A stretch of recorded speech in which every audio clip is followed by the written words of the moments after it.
The journey is about the people that we meet, the communities, the people impacted by the ordinary people doing extraordinary things. That is who this journey is about. It's interesting that you asked me what kind of people that I want to meet, because people ask me often, are you looking for the sung hero or the unsung hero? And this is really the unsung hero. This is someone who would not consider themselves necessarily a hero, but is somebody who helped another person. As I've said it before, they take an idea, they see a problem, and they take that idea off of the couch and they put it into the community. Whether it be a neighbor helping a neighbor, whether it be the person who finds a neighborhood of shut-ins and makes sure that they get visitations and meals, whether it be someone who had a personal tragedy and in response to that personal tragedy took an idea and put it so far that it's become a law, and everything in between. I can't even begin to fathom what types of people that we're going to meet, and I'm looking forward to that. That's part of the amazing part of this journey. We're going to learn what somebody else thinks is extraordinary.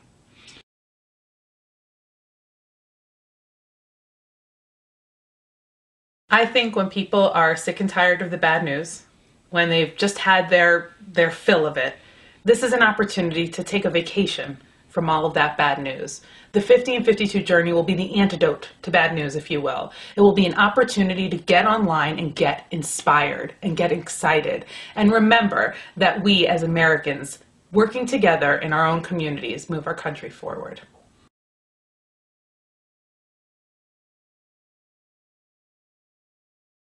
How we're doing this journey is an interesting question. I just left my job in healthcare. I was director of volunteer services at a 500-bed public hospital, and it was an incredible experience. But when the concept came about of the journey, and when I realized that this is something that is important not only to me, but to every American, I decided to make some personal sacrifices. I left my job. I started filing for a 501c3. We're a nonprofit organization, and we started raising money. And of course, the day that we announced was the day that the markets collapsed and everybody's portfolio started going downhill, and not a great time for fundraising. So I decided to make some personal sacrifices, liquidate some of my 401k money and put it into reserves so that I could continue living, continue paying for my kids' functional needs, my mortgage, my car loan, etc., and my other bills, and make this journey happen.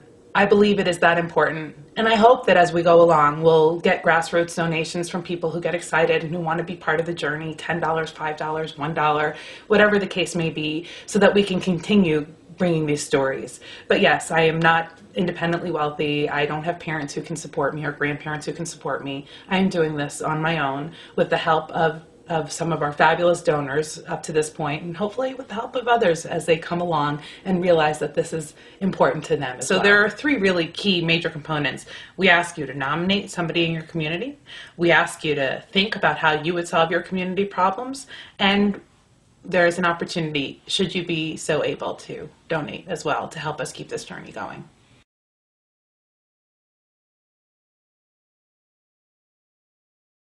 This foundation, this think tank without walls that we'll be developing at the back end of the journey, will take everything that we have learned and all of the inspiration that we have garnered throughout the year of 2009, and we'll put it into force where people can actively research these ideas, utilize these ideas, and put these ideas into solutions in their own communities.